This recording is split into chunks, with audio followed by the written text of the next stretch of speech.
नमस्कार दोस्तों, स्वागत है किम्स पटना यानी खनक इंस्टीट्यूट ऑफ मेडिकल साइंस के यूट्यूब चैनल पे। आज हम बात करेंगे एक महत्वपूर्ण विषय पे, ब्रेस्ट कैंसर। क्या होता है ये, इसके सिम्टम्स, कॉजेज, स्टेजेज, डायग्नोसिस और ट्रीटमेंट क्या है, सब कुछ जानेंगे एक ही वीडियो में। तो वीडियो को अंत तक जरूर देखना।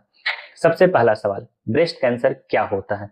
ब्रेस्ट कैंसर यानी ब्रेस्ट टिश्यू में अबनॉर्मल सेल की अनकंट्रोल ग्रोथ हो जाना।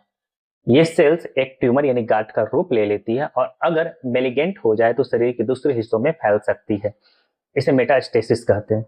हर लंप कैंसर नहीं होता, लेकिन जांच करवाना जरूरी है क्योंकि अर्ली डिटेक्शन से ट्रीटमेंट आसान होता है। Causes, risk factor. Breast cancer का एक ही कारण नहीं होता, लेकिन कुछ इंपॉर्टेंट रिस्क फैक्टर हैं। जैसे नंबर 1, हार्मोनल इम्बैलेंस, खास करके एस्ट्रोजन लेवल का बढ़ना।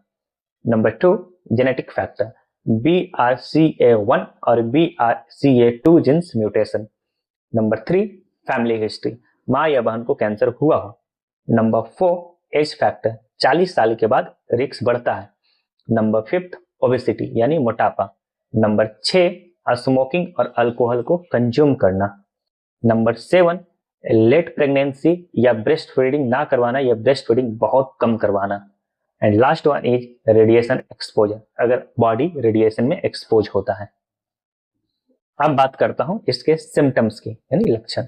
ब्रेस्ट कैंसर के कुछ कॉमन सिम्टम्स हैं, जैसे ब्रेस्ट में लंप या स्वेलिंग, निपल डिस्चार्ज, खास करके ब्लड मिक्स फ्लूइड निपल से रिलीज होंगे, चेंज इन ब्रेस्ट शेप और साइज, स्किन डैम्पलिंग यानी स्किन में गड्ढे जैसा दिखना, निपल रिस्ट्रिक्शन यानी निपल अंदर की ओर मुड़ जाना, पेन या हैवीनेस, निपल के आसपास या ब्रेस्ट के आसपास पेन या हैवीनेस महसूस होना, स्वेलिंग इन आर्मपिट और जिला के आसपास स्वेलिंग, और स्वेटिंग इन आर्मपिट और जिला के आसपास पसीना भी आना।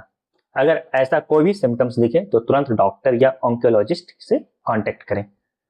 डायग्नोसिस बहुत इंपॉर्टेंट पॉइंट है, that is diagnosis.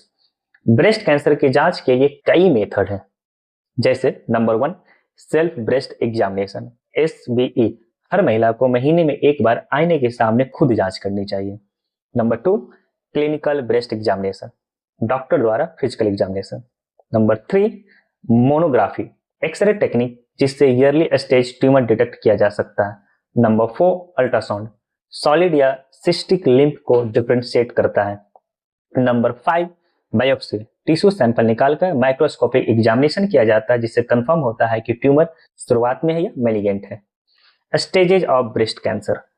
Breast cancer को मुख्य रूप से 4 स्टेज में बांटा गया है। स्टेज 0, कार्सिनोमा इन सिटू, केवल डक्ट तक सीमित। स्टेज 1, ट्यूमर छोटा और लिम्फ नोड तक नहीं पहुंचा है। Stage 2, near by lymph node में फैलना शुरू। स्टेज 3, नियर बाय टिश्यू या स्किन तक फैलना। स्टेज 4, जिसे मेटास्टेटिक स्टेज भी कहते हैं, cancer lungs, liver, bone, brain या दूसरे वाइटल ऑर्गन तक फैल चुका है। ट्रीटमेंट, हाँ भाई, ट्रीटमेंट क्या है इसका? ट्रीटमेंट का चुनाव कैंसर के स्टेज और पेशेंट की कंडीशन पे निर्भर करता है, जिसमें सबसे ऊपर आती है नंबर 1, सर्जरी। सर्जरी, इसमें 2 सर्जरी देखने को मिलता है, डेट इज लंपेक्टोमी और मेसेक्टोमी। लंपेक्टोमी में ट्यूमर रिमूव किया जाता है और मेसेक्टोमी में पूरा ब्रेस्ट को ही रिमूव करना। रेडिएशन थेरेपी, हाई एनर्जी रे से कैंसर सेल को डिस्ट्रॉय किया जाता है। नंबर 3, कीमोथेरेपी, ड्रग्स द्वारा रैपिडली डिवाइडिंग सेल्स को खत्म किया जाता है। नंबर 4, हार्मोनल थेरेपी, एस्ट्रोजन या प्रोजेस्टेरोन डिपेंडेंट कैंसर के लिए। Number 5, targeted therapy, advance medicine जो स्पेसिफिक कैंसर सेल पे काम करती है। अब बात करते हैं प्रिवेंशन एंड ईयरली डिटेक्शन का।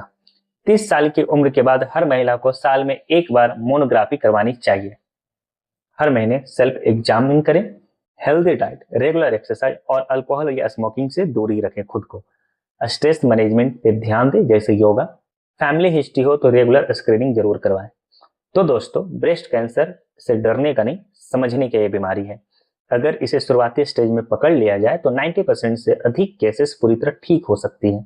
तो खुद भी जागरूक रहें और दूसरे को भी जागरूक करें। अगर ये वीडियो हेल्पफुल लगा है तो शेयर करें वैसे लोगों से जो इसका लाभ उठा सकते हैं। तब तक के लिए किम्स पटना के साथ जुड़े रहो। Thank you.